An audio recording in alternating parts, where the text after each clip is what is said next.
السلام علیکم ورحمۃ اللہ تعالی وبرکاتہ۔ محترم سامعین، آج ہم جناب نبی اکرم صلی اللہ علیہ وسلم کے ان اخلاق کے بارے میں بات کریں گے جن کا تذکرہ بار بار واقعات کے ذریعے سے، احادیث کے ذریعے سے ہم تک پہنچایا جاتا ہے، اور تھوڑا سا معاشرے کے کردار کے بارے میں بات کریں گے کہ آج کل معاشرے کا کردار اپنے بھائیوں، اپنے دوستوں، اپنے احباب، اپنے رشتہ دار، اپنے ہمسایوں کے ساتھ کیسا ہے۔ حضرت نبی اکرم صلی اللہ علیہ وسلم جب پیدا ہوئے تو آپ علیہ السلام کے والد نہیں تھے، اور جناب نبی اکرم صلی اللہ علیہ وسلم 6 سال کے غالباً پہنچے تو آپ کی والدہ کا سایہ آپ کے سر سے اٹھ گیا۔ اس کے بعد آپ کے دادا آپ کی پرورش کرتے تھے۔ غالباً 8 سال کے نبی علیہ السلام ہوئے تو دادا کا سایہ بھی سر سے اٹھ گیا۔ پھر نبی علیہ السلام نے معاشرے کے اندر اپنے کردار کو، اپنے اصولوں کو اس طرح سے بیان فرمایا، اس طریقے سے عملاً کر کے دکھایا کہ تمام لوگ یہ کہنے پر مجبور ہو گئے کہ رسول اللہ جیسا صادق، رسول اللہ صلی اللہ علیہ وسلم جیسا امانت دار آدمی کوئی بھی دنیا کا نہیں۔ حضرت نبی اکرم صلی اللہ علیہ وسلم کے وہ واقعات جن سے رسول اللہ صلی اللہ علیہ وسلم کے اخلاق ظاہراً ہمارے سامنے کھل کر سامنے آتے ہیں۔ آپ علیہ السلام کو دشمن تکلیف پہنچاتے، آپ ان کو تکلیف نہیں پہنچاتے، آپ ان کے لیے دعائیں کیا کرتے۔ حضرت نبی اکرم صلی اللہ علیہ وسلم کے راستوں میں کانٹے بچھائے جاتے تھے ان کو تکلیف دینے کے لیے، مگر آپ نے کبھی بھی ان لوگوں کے بارے میں بد دعا اللہ کے سامنے نہیں مانگی۔ حضرت نبی اکرم صلی اللہ علیہ وسلم کو طائف میں ستایا گیا، اتنا ستایا گیا کہ آپ علیہ السلام گر کے بے ہوش ہو گئے۔ آپ کو کافی دیر بعد ہوش آیا، اللہ کے فرشتے بھی حاضر ہو گئے ان لوگوں کو بدلہ لینے کے لیے، مگر آپ نے بدلہ لینے سے منع فرما دیا۔ اس کے علاوہ ہم کافی واقعات پڑھتے ہیں، جیسے کہ نبی علیہ السلام حرم پاک کے اندر نماز پڑھ رہے ہیں، آپ علیہ السلام سجدے کی حالت میں ہے، اور کفار و مشرکین ظالموں نے اونٹ کی اوجڑی لا کر آپ علیہ السلام کی پیٹھ پر، کمر پر رکھ دی۔ آپ علیہ السلام سجدے سے اوپر اٹھنا چاہتے تھے، اس اوجڑی کا بوجھ اتنا بھاری تھا کہ آپ اٹھ نہ سکے۔ حضرت سیدنا فاطمہ رضی اللہ تعالیٰ عنہ نے وہ اپنے ننھے منھے ہاتھوں سے اس اوجڑی کو آپ کے کمر سے اتارا۔ آپ علیہ السلام کی اس طرح کے تکالیف جو کفار و مشرکین نے آپ کو دی، واقعات سینکڑوں احادیث کے اندر، سیرت کے اندر موجود ہے، مگر آپ علیہ السلام کے آخری وقت تک کے اخلاق ہمارے سامنے آیا ہیں۔ جس طریقے سے ہم دیکھتے ہیں کہ نبی علیہ السلام نے کبھی بھی کسی بھی شخص کو بدلہ لینے کی کوشش نہ کی، جبکہ اللہ تعالیٰ ان کو بدلہ لینا چاہتے تھے، مگر آپ علیہ السلام ان کے لیے دعائیں کیا کرتے تھے۔ آپ ہدایت کی دعا ان کے لیے کرتے، آپ ان کی صحت سلامتی کے لیے دعا کرتے، آپ ان کے لیے اچھا مانگتے، ہر ہمیشہ ان کے سامنے اپنے اخلاق کو اس طرح ظاہر کرتے کہ انہیں محسوس ہی نہیں ہوتا تھا کہ نبی نے ہمیں تکلیف پہنچائی۔ مگر نبی علیہ السلام کو جن لوگوں نے تکلیف پہنچائی ان سے اللہ نے بدلہ لیا، اور ان کو ایک ایک کو دنیا سے نیست و نابود کر دیا۔ آج بھی جب کوئی آدمی تکلیف پر صبر کرتا ہے، آج بھی جب کوئی آدمی اللہ سے مدد طلب کرتا ہے صبر کے ذریعے سے، تو اللہ کا قرآن اس بات کا گواہ ہے، شاہد ہے اس بات کا، ان اللہ مع الصابرین، اللہ تعالیٰ صبر کرنے والوں کے ساتھ۔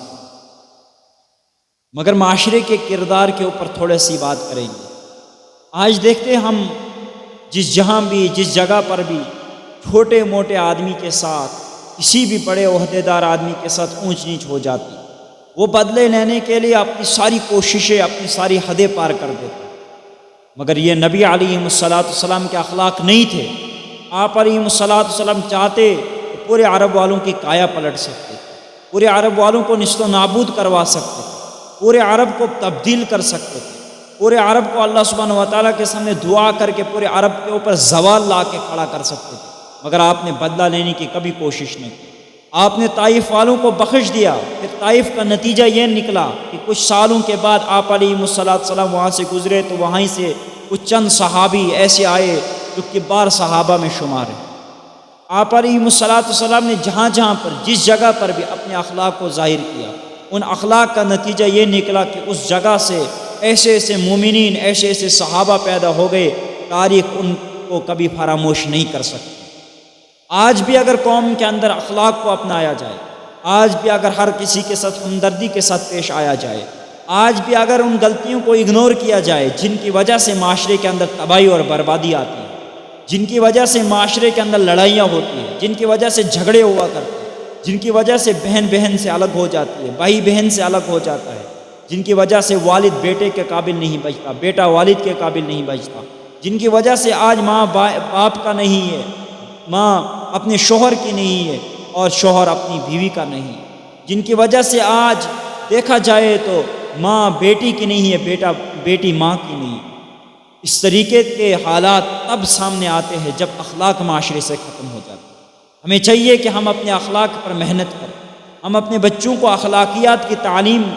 انہیں سکھائے کہ جب بڑوں کے ساتھ بات کرنی تو کس طریقے سے کرنی ہے۔ بڑوں کو یہ عمل ضرور کرنا چاہیے، وہ جو چھوٹوں سے بات کرے تو کس طریقے سے کرے، انہیں بھی سیکھنا چاہیے، چھوٹوں کو بھی سیکھنا چاہیے۔ جس طریقے سے معاشرے کے اندر منمانی چل رہی ہے کہ کوئی آدمی کسی کو سلام نہیں کرتا، اگلے والا بھی اس کو سلام نہیں کرتا، یہ اخلاق کے خلاف ہے۔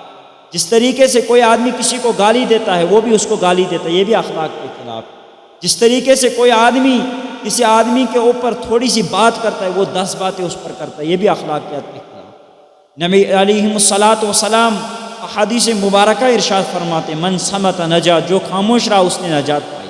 اس کا مطلب یہی ہے کہ اگر تمہیں کوئی وقتی طور گالی بھی دے دے تو صبر کر لے،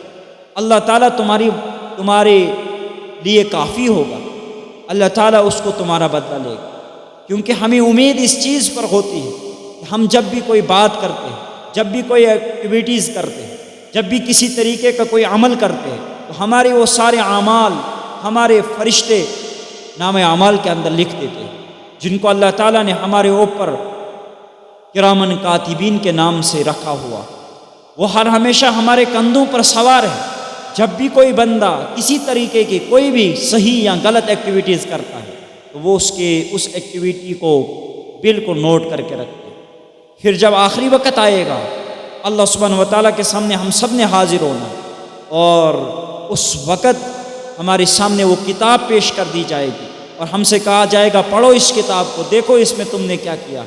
ہم وہاں پر ایک لکھے ہوئے شبد کا انکار نہیں کر سکتے، ایک لکھے ہوئے لفظ کا انکار نہیں کر سکتے۔ جو ہم نے کیا ہوگا، چھوٹا کیا ہے، بڑا کیا ہے، کبھی چھوٹی غلطی کی، کبھی بڑی غلطی کی، کبھی صغیرہ گناہ کیا، کبھی کبیرہ گناہ کیا، کبھی ظاہراً گناہ کیا، کبھی باطنی گناہ کیا، کبھی کسی کی غیبت کی، کبھی کسی کی چغلی کی، کبھی کسی کے ساتھ کسی کے اوپر حسد کیا، بغض رکھا، عداوت رکھی، یہ سب چیزیں سامنے آ جائیں۔ کبھی چھپ کے شرک کیا وہ بھی سامنے آ جائے گا، کفر چھپ کے کیا وہ بھی سامنے آ جائے گا۔ ہر ایک ایکٹیویٹیز ہماری اللہ کے سامنے ہوگی اور کتاب کے اندر نوٹ ہوگی، مگر پھنسے گا اس وقت وہی آدمی جس نے اپنی زندگی کے اندر اخلاقیات کے خلاف کام کیا، پھنسے گا اس وقت وہ آدمی جس نے اپنی زندگی میں آخرت کی تیاری نہ کی ہو۔ وہ آدمی تو کامیاب ہوتا ہوا ہنستا ہوا اپنا نامہ اعمال دائیں ہاتھ میں پکڑے گا جس آدمی نے اپنے اخلاق کو اس دنیا کے اندر اعلیٰ رکھا ہو، جس آدمی نے اپنے ہمسایوں کے ساتھ صحیح سلوک کیا ہو، جس آدمی نے اپنے رشتہ داروں کے ساتھ صحیح سلوک کیا ہو۔ جناب نبی اکرم صلی اللہ علیہ وسلم مدینۃ المنورہ کی طرف ہجرت کر کے گئے۔ جب مدینۃ المنورہ کے اندر پہنچے، حضرت عبداللہ بن سلام جو یہود کے بہت بڑے عالم تھے، آپ علیہ السلام کے خبر سنتے کہ مدینہ میں کوئی آدمی آیا ہے، آپ کی پہلی تقریر سننے کے لیے جاتے ہیں۔ وہ خود بیان کرتے کہ نبی علیہ السلام نے مدینۃ المنورہ آ کے جو سب سے پہلا پیغام دیا وہ یہ تھا السلام قبل الکلام، السلام افشوا السلام بینکم، اے لوگوں آپس میں سلام کو رواج دو، بات کرنے سے پہلے سلام کیا کرو، یہ اخلاق ہے۔ اور دوسری بات جو آپ علیہ السلام نے ارشاد فرمائی، لوگوں ایک دوسروں کو کھانا کھلاؤ، اور یہ تمہاری اخلاقیات کے اندر شمار ہے۔ اور اسی طریقے سے تیسری بات ارشاد فرمائی فرمایا لوگوں رشتہ داری کو بڑھاؤ، رشتہ داری کو قائم رکھو، رشتہ داری کے ساتھ قطع رحمی مت کرو۔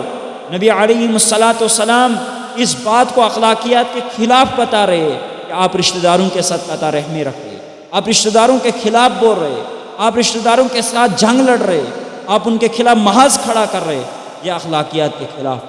ہمیں جو بھی کام اخلاقیات کے خلاف نظر آئیں ان پر ہمیں زور دینا چاہیے، ان کو اخلاق کے اندر لانا، ان مسائل کا حل نکالنا چاہیے، کیونکہ اس وقت جتنی بھی معاشرے کے اندر برائی ہے وہ سب اخلاقیات کو ختم کرنے کی بنا پر وجود میں آئی ہے۔ اگر ہم اخلاق کو اعلیٰ کریں گے انشاءاللہ معاشرے سے ہزاروں برائیاں ختم ہو جائیں گی، کیونکہ آج جب بھی کسی آدمی کے ساتھ کوئی بھی مسئلہ ہوتا ہے وہ اخلاق کے خلاف جاتا ہے، وہ آج اخلاق کے خلاف بات کرتا ہے، اخلاق کے خلاف یہ ایکٹیویٹیز کرتا ہے۔ مگر ہمیں کب سمجھ آ جائے کہ ہمارا نبی ہمیں 1400 برس پہلے اخلاق سکھا کے گئے، ہمارا نبی صلی اللہ علیہ وسلم ہمیں بتا کے گیا ہے کہ تم نے اپنے ہمسائے کے ساتھ کس طریقے سے رہنا ہے، رشتہ داروں کے ساتھ کس طریقے سے رہنا ہے، بیوی کے ساتھ کس طریقے سے رہنا ہے، بہن کے ساتھ کس طریقے سے رہنا ہے، ماں باپ کا تمہارے اوپر کیا حق ہے، یہ سب اخلاق کے اندر شامل ہے۔ ہمیں اخلاق پر بہت زیادہ توجہ دینے کی ضرورت ہے تاکہ معاشرے کے اندر کیا آ جائے، معاشرے کے اندر سدھار آ جائے۔ اگر اخلاق کے اوپر محنت نہ کی جائے معاشرہ دن بدن برا ہوتا جائے گا، اور ایک وقت آئے گا کہ ہم زوال کے اندر پیسے جائیں گے، ہم اللہ کے عذاب کے شکاری بن جائیں گے۔ ہمیں اللہ تعالیٰ سے دعا کرنی چاہیے کہ اللہ تعالیٰ ہمارے اخلاق کو اچھا کرے، اللہ تعالیٰ ہمارے دل کو اچھا کرے، اللہ تعالیٰ ہمارے دماغ کو اچھا کرے، اللہ تعالیٰ ہماری آنکھوں کو اچھا کرے، اللہ تعالیٰ ہماری زبان کو اچھا کرے، اللہ تعالیٰ ہمارے کانوں کو اچھا کرے، اللہ تعالیٰ ہم سب کو دن کے تمام صبح سے لے کر شام تک کیے ہوئے کاموں کو اللہ تعالیٰ اپنے احکام کے مطابق کرنے کی توفیق عطا فرمائے۔ اللہ مجھے بھی اور آپ کو بھی اخلاق زرین عطا فرمائے، آمین ثم آمین، وآخر دعوانا الحمدللہ رب العالمین۔